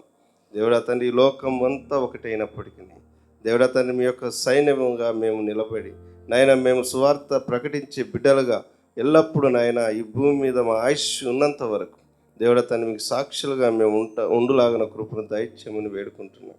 దేవుడా తండ్రి, మీ సన్నిధిని నాయన దీవించండి నాయన. ఇంకా నాయన మీ యొక్క సన్నిధిలో వాక్యం నాయన ఇంకా విస్తరింపబడి నాయన ఇంకా అనేక మంది నాయన ఈ సంఘానికి వచ్చులాగున దేవుడా తండ్రి మీ యొక్క సంఘాన్ని ఎక్కడైతే ఏర్పాటు చేయాలని మీరు నాయన తలంచి ఉన్నారో నాయన ఆ స్థలాన్ని మాకు త్వరగా నాయన మీరు ఏర్పరిచి దేవుడా తండ్రి మీ వాక్యము నాయన బలంగా వాడబడలాగిన కృపను దయచేయమని దేవుడా తండ్రి, విన్న వాక్యము ఆయన విత్తబడింది నాయన దేవుడా తండ్రి, అది ఫలించి అభివృద్ధి చెందులాగిన కృపను దయచేస్తారని నమ్ముతూ నజరేయుడైన యేసుక్రీస్తు వారి పరిశుద్ధమైన నామంలో బతిములాడి వేడుకుంటూ ముగించుకుంటున్నాను పరమ తండ్రి, ఆమేన్.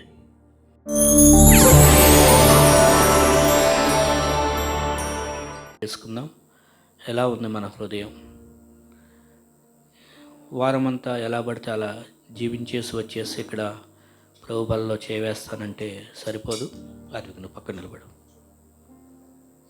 దేవుని సన్నిధిలో ఇది ప్రభు పవిత్రమైన స్థలం, ఇది పవిత్రమైన ఆలోచనలు కలిగి ఉందాం.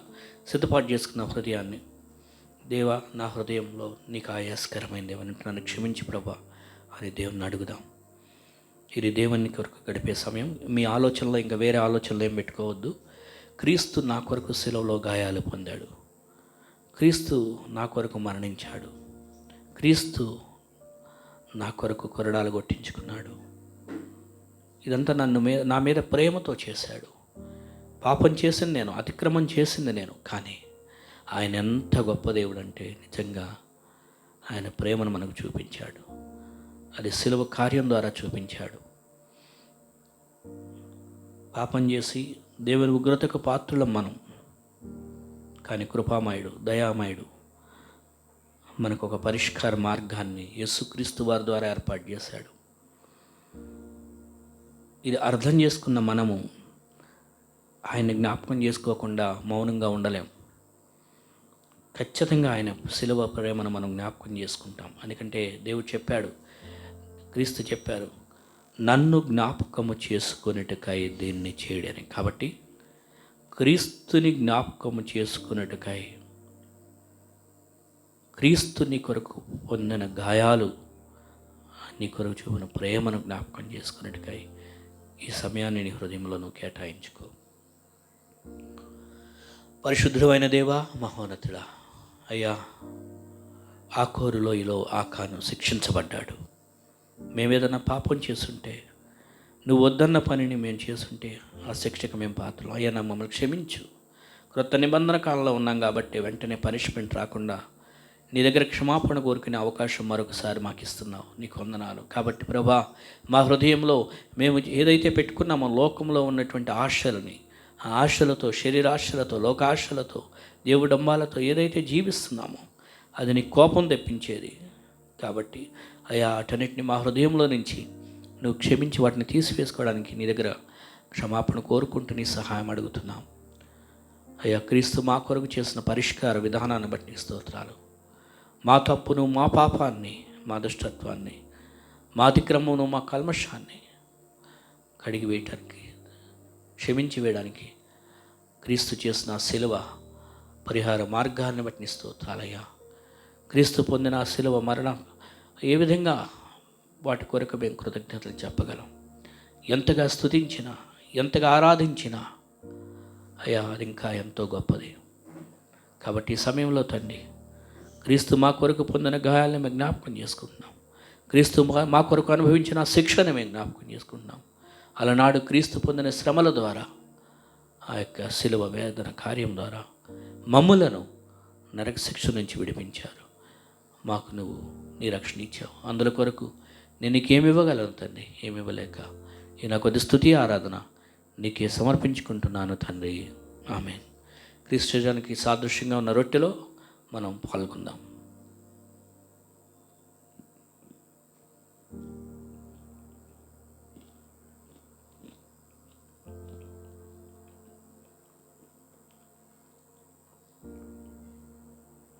ఆ ప్రకారమే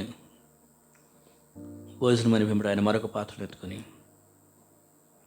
ఇది అనేకుల కొరకు చిందింపబడుతున్న నిబంధన రక్తం, నన్ను జ్ఞాపకం చేసుకుంటే చేయడం చెప్పాను. కాబట్టి క్రీస్తుని జ్ఞాపకం చేసుకుందాం. క్రీస్తు దేవ, పరలోకపు తండ్రి, మహోన్నతుడా, నీ పరిశుద్ధమైన నీ కార్యాన్ని బట్టి నీ స్తోత్రాలు. అయ్యా, పాపం చేసింది మేము కల్మషంతో, దుష్టత్వంతో, పాపంతో మా హృదయాలు నింపబడి ఉండగా నన్ను కడిగే పదార్థం ఈ లోకంలో ఏదీ లేదు, రక్తమే కావాలి. కాబట్టి అందుకనే అయ్యా, నీ కుమారుడైన క్రీస్తు తన పరిశుద్ధ రక్తాన్ని మా కొరకే కార్చి, ఆ పరిశుద్ధ రక్తంలో మా హృదయ పాపాలన్నిటినీ కడిగివేసి ఇప్పుడు మమ్మల్ని ఉచితంగానే నీ కృపచేత నీతిమంతులుగా, పవిత్రులుగా చేసి నీ నీతిని మాకు అనుగ్రహించావు. అందుకని నేను నీకేమి ఇవ్వగలను తండ్రి? ఏమి ఇవ్వలేక ఈ నా కొద్ది స్తుతి ఆరాధన ఈ రక్షణ పాత్రం చేత పెట్టుకొని నీకే సమర్పించుకుంటున్నాను తండ్రి. ఆమేన్. పాత్రలో పాల్గొన్నాం. సర్వోన్నతుడా, మా గొప్ప తండ్రి, మా కొరకు క్రీస్తు చేసిన శిలువ కార్యాన్ని జ్ఞాపకం చేసుకునే గొప్ప అవకాశాన్ని మాకు ఇచ్చావు. నీకు వందనాలు, స్తోత్రాలు. అయ్యా, ఈ దినమున బలలో పాల్గొన్న ప్రతి సహోదరుడు, సహోదరుని మీరు ఆశీర్వదించండి, నీ కృపలో దీవించండి. ఇంకెవరైతే ఈ ఉదయకాల సమయంలో నీ బలలో పాల్గొనలేకపోయారో వారిని క్షమించి మరొక అవకాశం దయచేయండి. అయ్యా, నీ సన్నిధిలో మేము ఉంటుండగా, అయ్యా, నీ సన్నిధిలో నిన్ను స్తుతించి ఆరాధించే హృదయం భావంతో మేము కూర్చుండడానికి సహాయం చేయండి. అయ్యా, నీ బిడ్డలైన వారు హృదయాల్లో ఉన్న వేదన, కన్నీరు ఏదైతే ఉన్నదో ఆ కన్నీటిని తొలగించి నీ సంతోషం, నీ ఆనందం, నీ ఆశీర్వాదం ప్రతి ఒక్కరికి దయచేయండి. ఇది సిలువ గొప్ప కార్యం కాబట్టి ఈ సిలువని గురించిన సంతోషం నశించిపోతున్న ఆత్మలకు మేము తెలియచేయనట్లుగా మీరు మమ్మల్ని వాడుకోరమని యేసునామంలో ప్రార్థించుకొనిచున్నాం తండ్రి. ఆమేన్. మంచిది. దేవుని యొక్క సన్నిధిలో మనం చక్కగా దేవుని ఆరాధించుకోగలిగాం. అలాగే దేవుని యొక్క వాక్యాన్ని విన్నాం. దేవుని యొక్క బలలో కూడా పాల్గొన్నాం. ఇదంతా కూడా గొప్ప ఆశీర్వాదం. జీవితంలో ఏదన్నా ఆశీర్వాదం ఉందంటే ఇలాగ దేవుని సన్నిధిలో గడపటమే గొప్ప ఆశీర్వాదం. ఇంకా వేరే ఎక్కడ గడిపినా కూడా అవన్నీ సెకండ్ కేటగిరీలోకి వెళ్తాయి. అంటే అవన్నీ తర్వాత. ముందైతే ఇట్లా దేవుని సన్నిధిలో గడపటం చాలా గొప్ప ఆశీర్వాదం. అది కొద్ది నిమిషాలైనా కొద్ది సమయమైనా అది చాలా చాలా చాలా గొప్ప ఆశీర్వాదం అనమాట. ఇప్పుడు అన్నం ఎంత తినవచ్చు, కానీ ట్యాబ్లెట్ మందు ఇంత వేసుకోం. మందు కానీ ట్యాబ్లెట్ కానీ ఒక్కటి చాలు రోగం పోగొట్టడానికి. అట్లాగే బయట ఎన్నో చేసినా జీవిత పరిష్కారానికి, జీవిత సంతోషానికి ఒక్క చిన్న ట్యాబ్లెట్ లాంటి సమయం అనమాట ఇది మనకి చాలా గొప్ప. ఈ వాక్యం విన్నప్పుడు ఒక్క వచనమైనా కూడా మనల్ని ఎంతగానో పట్టుకుంటుంది, ఆదరణ ఇస్తుంది. కాబట్టి దేవుని సన్నిధిలో గడపటం చాలా ఆశీర్వాదం. ప్రార్థించండి. ప్రార్థనా అంశాల గురించి దేవుడు మనకి మరి మందిర స్థలం గురించి ప్రార్థన చేయండి. నేను చెప్తున్నాను, గత కొన్ని వారాలుగా అనౌన్స్ చేస్తున్నా, చింతించొద్దు, టెన్షన్ పడొద్దు. నేను అదే నేర్పిస్తాను, అదే నేను కూడా చేస్తాను. అమ్మ ఎట్లా ఏం చేయాలి, అట్లా ఏమైపోయిందో, నో టెన్షన్ పడొద్దు. బైబిల్లో ఏం చెప్పాడంటే మనకి, దేనిని గురించి మీరు చింతింపుకుడి, అట్ ద సేమ్ టైం మీ భారం అంతా ఆయన మీద వేయమన్నాడు. ఆయన మీద వేసి, ఏంటి ప్రభా నీ చిత్తం ఏంటి, ఏం చేయమంటావు, ఎలాగా అని మనం వెతుకుతూ చూస్తూ ఉండగా ఒక మంచి స్థలాన్ని మన కొరకు ఇస్తాడు. టెన్షన్ పడద్దు. అది నేను నేర్పించేటువంటిది. సంఘంలో మందిర స్థలం కోసం మరి ప్రార్థన చేయండి. మరి ఈ స్థలాన్ని ఖాళీ చేయమన్నారు ఓనర్సు. కాబట్టి ప్రార్థన చేయటం, మనం వెతకటం మన బాధ్యత. అయితే రేపటికి రేపే ఖాళీ చేయమని ఓనర్స్ చెప్పలేదు మనకైతే ఇంకా 5 నెలల టైం ఇచ్చారు. మనల్ని ఏమి హరిహరిగా తొందర పెట్టట్లేదు. ఆ విషయంలో చాలా గొప్ప విషయం. అసలు ఇన్ని సంవత్సరాలు ప్రార్థనకి అలౌ చేయటము, ఇలా ఉండటమే చాలా గ్రేట్. మనం గ్రేట్ఫుల్గానే ఆలోచన చేయండి, కృతజ్ఞతాభావంతోనే ఆలోచన చేయండి. ఎవరైనా కూడా వేరే ఏం ఆలోచన చేయొద్దు. కాబట్టి దేవా నీ చిత్తం ఏంటి, నెక్స్ట్ మైల్ ఏంటి, నెక్స్ట్ టర్నింగ్ పాయింట్ ఏంటి, నువ్వు ఎక్కడ చూపిస్తావు, అక్కడికి వెళ్తాం మేము అని అలా ప్రార్థన చేయండి. కనపడితే దేవుని దగ్గర ప్రార్థన చేసి, ఈ స్థలం మనకి దేవుడు ఇస్తాడా, ఎక్కడిస్తాడు, అలా ప్రార్థన చేయండి. టెన్షన్ పడద్దు. అది నా యొక్క పాలసీ. దేవుడు నాకు బైబిల్లో నేర్పించిన బైబిల్ పాలసీ. అది నా పాలసీ కాదు, బైబిల్ పాలసీని నేను ఫాలో అవుతున్నా. సంఘ బిడ్డలను కూడా నేను అదే కోరుకుంటున్నా. టెన్షన్ పడద్దు, చింతపడద్దు, చింతించవద్దు. బట్ దేవుని దగ్గర ఉందాం. దేవుడైతే ఇస్తాడు. స్టార్టింగ్లో కొద్దిగా వినగానే కొద్దిగా చెమక్కమంటుంది ఒళ్ళంతా, అది ఏంటి అట్లా అని. బట్ మనకు దేవుడు నేర్పించాడు కదా, ఆయన మీద ఆధారపడి. పరిచర్య ఎవరిది, సంఘం ఎవరిది, మంద. ఆయన సంఘం, క్రీస్తు సంఘంలో మనం ఎవరు, జస్ట్ ఒక సాధనం, పనివారం అంతే. ఇది కంపెనీ, ఆయన కంపెనీ అంటే ఆయన సంఘం, ఇది ఆయన పనివారంగా మనం ఉన్నాము. సో ఆయన చూపిస్తాడు మళ్ళీ ఇంకో స్థలం ఎక్కడికి వెళ్ళాలి, ఏం చేయాలి, ఎలా చేయాలి. మనం ఏదో అమ్మో ఈ భారం అంతా నేనే పడుతున్నాను, నేనే భరిస్తున్నాను, ఇక నాకు ఎట్లాగా ఏం చేయాలి ఇప్పుడు అని మనం టెన్షన్ పడొద్దు. ఏమన్నా పాస్టర్ అన్న మీకు అసలేం కొద్దిగానే చింతనే. అరే మనమేం చేస్తాం చింతించి, దేవుడు కదా చింతించేది. తిరుగుతున్నాము, చూస్తున్నాము, వెళ్తున్నాము, అన్నీ ఉంటుంది మనకి. కానీ బైబిల్ మనకు నేర్పించింది, చింతించొద్దు. నీ పనుల భారము, ఏమన్నాడు కీర్తన 55లో, నీ పనుల భారము యెహోవా మీద మోపు. ఆయన మీద మోపి, అయ్యా నువ్వు చూపిస్తావా ఎక్కడన్నా, ఈ ఇల్లు ఇస్తారా, ఆ ఇల్లు ఇస్తారా, ఎక్కడిస్తారు, వెతకడం మన బాధ్యత. ఎందుకంటే విశ్వాసము, క్రియలు 2 ఉంటాయి. అందుకని వెతుకుతున్నాం. నేను గాల్లో దెబ్బెట్టి దేవుడా అని మనం చెప్పట్లా. ఇప్పుడు నేను ఎగ్జామ్స్కి ఏం చదవనండి, ఎగ్జామ్లోకి వెళ్ళి హాల్లోకి రాసిస్తే అంటే దేవుడే నాకు మార్కులు ఇస్తాడంటే సరిపోయింది. అలా కాదు, చదువుకోవాలి, ప్రిపేర్ అవ్వాలి. అక్కడ ఏ ప్రశ్నలు వస్తాయో దానికి సంబంధించిన జ్ఞాపశక్తి దేవుడి అర్థమైనా. అలాగే వెతుకుతాము, తిరుగుతాము. దేవుడు ఏ ఇల్లు ఇస్తాడో ఆ ఇంటి దగ్గర ఎస్ చెప్తాడు దేవుడు మనకి. అర్థమైనా. అంతవరకు ఓపికతో ఎదగడం మన బాధ్యత. టెన్షన్ పడద్దు, చింతించొద్దు. చాలామంది ఏంటంటే క్రైస్తవులు అనగానే ఇల్లు ఇవ్వట్లా, ఓకే చర్చెస్ అంటే అసలే ఎవరు, ఇదంతా ఉన్నాయి. కానీ మన కోసం అంటూ దేవుడు ఎక్కడో ఏదో ఒకటి సిద్ధపాటు చేసి ఉంచుతాడుగా, అది నేను నమ్ముతా. మన కోసం అంటూ దేవుడు ఆల్రెడీ. ఎందుకంటే 31వ కీర్తన 19వ వచనం ఒకసారి చదవండి. 31వ కీర్తన 19వ వచనం.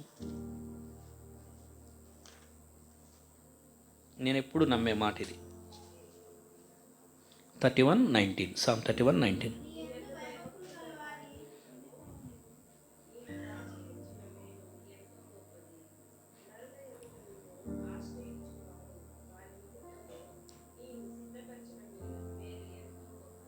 ఈ వచనాన్ని నేను ఎప్పుడు నమ్ముతానండి. 2 మాటలు ఉన్నాయి. అయ్యా నువ్వు దాచించిన మేలు, అలాగే సిద్ధపరిచిన మేలు.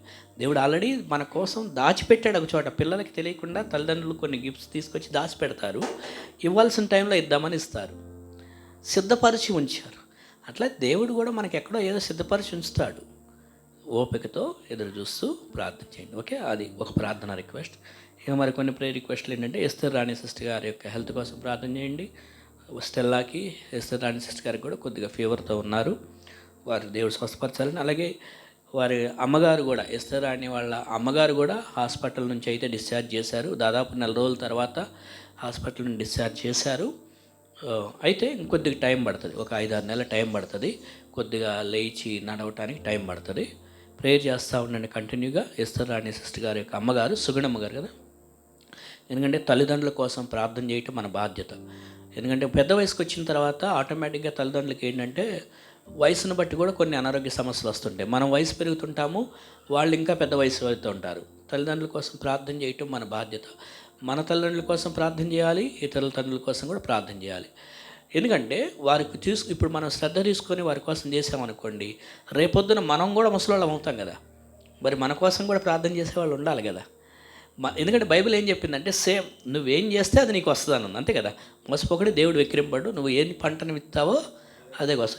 ఇప్పుడు మనం మన తల్లిదండ్రులు మంచిగా చూసుకొని, మన తల్లిదండ్రుల కోసం మంచిగా ప్రార్థన చేస్తూ, వాళ్ళకి కావాల్సిన యోగక్షేమాలు చూసుకున్నాం అనుకోండి, పెద్దవాళ్ళు పెద్ద వయసులో ఉన్నప్పుడు వాళ్ళకి కావాల్సిన ఏముంది, వాళ్ళకి పట్టెడన్నం, ఆ సమయానికి కొద్దిగా భోజనం, ఆ సమయానికి కొద్దిగా ట్యాబ్లెట్ ఇచ్చి మంచిగా చూసుకోవడం, ఈ సమయంలో వాళ్ళని పెద్దవాళ్ళని కొద్దిగా మంచిగా చూసుకుంటూ ఉన్నాం అనుకోండి, రేపొద్దున మనం ముసలోళ్ళం అవుతాంగా.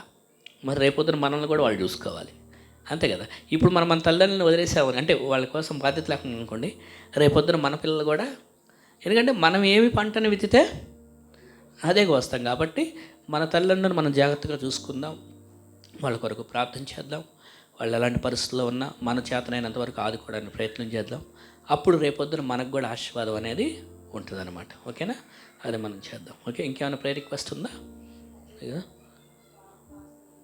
ఇంకా డిశ్చార్జ్ అవ్వలేదు. Okay, right. సో అజయ్ వాళ్ళ బాబు తను ఇంకా హాస్పిటల్లో ఉన్నారని తెలిసింది. సో తన హెల్త్ కోసం ప్రార్థన చేయండి. మెయిన్ ఏంటి ప్రాబ్లం అంటే, ఓకే వెళ్ళారా, మీరు వెళ్ళి కలిసి వచ్చారా? వెళ్తారు, ఓకే రైట్. సో వారి కోసం ప్రార్థన చేయండి. అజయ్, ఉదయవల్లి.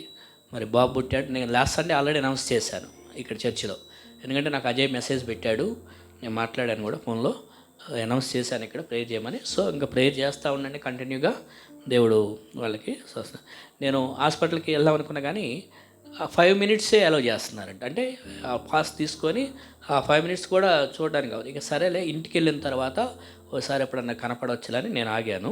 హాస్పిటల్లో అంటే ఇక ఆ 2 నిమిషాల కోసం హడావుడిగా వెళ్ళి రావడం వెనుక నేను ఆగాను.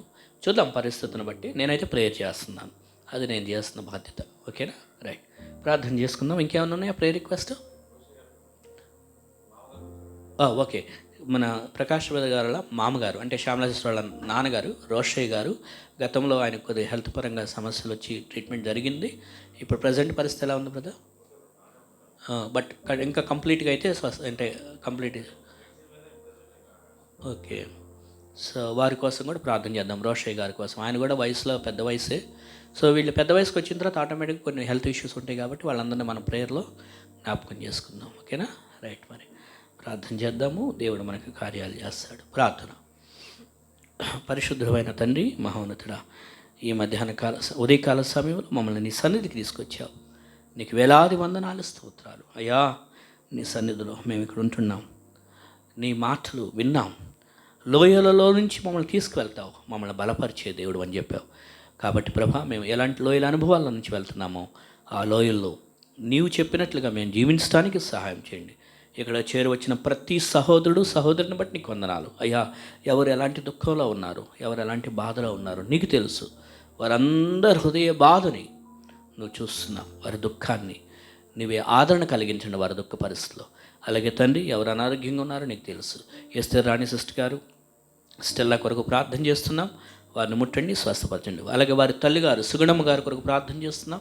హాస్పిటల్ నుంచి నువ్వు డిశ్చార్జ్ చేసి తీసుకొచ్చావు, నీకు వందనాలు. అయితే ఇంకా కంప్లీట్గా రికవర్ అవ్వడానికి ఇంకా కొన్ని నెలలు టైం పడుతుంది అంటున్నారు. కాబట్టి ప్రభా అయ్యా, మీ స్వస్థ దయచేసి తిరిగి మరలా తను ఆ యొక్క పనులు చేసుకునే స్థాయిలో తను నిలబెట్టండి. అలాగే తండ్రి మరి రోషయ్య గారి కొరకు ప్రత్యేకంగా ప్రార్థన చేస్తున్నాం. రోషయ్య గారిని జ్ఞాపకం చేసుకునండి. తనకు కూడా నీ యొక్క శక్తిని బలమును దయచేయండి అయ్యా. ఇంకా అనారోగ్యంగా ఉన్న వారిని జ్ఞాపకం చేసుకునండి. ప్రత్యేకించి ప్రభా పిల్లల స్టడీస్, ఎగ్జామ్స్, ఈ వాళ్ళకి ముందు జరిగే ఎగ్జామ్స్ అన్నింటిలో వారికి తోడుగా ఉండండి. అజయ్ వాళ్ళ కుమారుడు కొరకు ప్రత్యేకంగా ప్రార్థన చేస్తున్నాం. ఉదయవల్లి అజయ్ని వాళ్ళ కుమారుడిని నీ కృపలో జ్ఞాపకం చేసుకుని అయ్యా వారి హాస్పిటల్లో ఉంటుండగా మరి ఆ యొక్క ఫిట్స్ ప్రాబ్లం నుంచి బాబుని మీరు సంరక్షించి కాపాడి స్వస్థపరచండి. వారు త్వరగా డిశ్చార్జ్ అయ్యి ఇంటికి వెళ్ళడానికి కూడా సహాయం చేయమని ఇలాగ నీ బిడ్డలందరి కొరకు ప్రార్థన చేస్తున్నాం. నీ సన్నిధిలో నీ చేరువచ్చిన నీ బిడ్డలు వారిచ్చిన కానుకని ఆశీర్వదించండి. ప్రతి కుటుంబానికి ప్రతి ఒక్కరికి రావాల్సిన ఆశీర్వాదం మెండుగా దయచేయమని ప్రతి ఒక్కరిని నీ చేతులకు అప్పచెప్పుకుంటూ నీ చిత్తమైతే మరొక ఆదివారం కలుసుకోవడానికి మా అందరికీ నీవు సహాయం చేయమని మా ప్రియుడు మా రక్షకుడని యేసు నామములో ప్రార్థించి వేడుకొని వచ్చున్నాం తండ్రి. ఆమేన్. ఆమేన్. Praise Lord. అందరికీ వందనాలండి.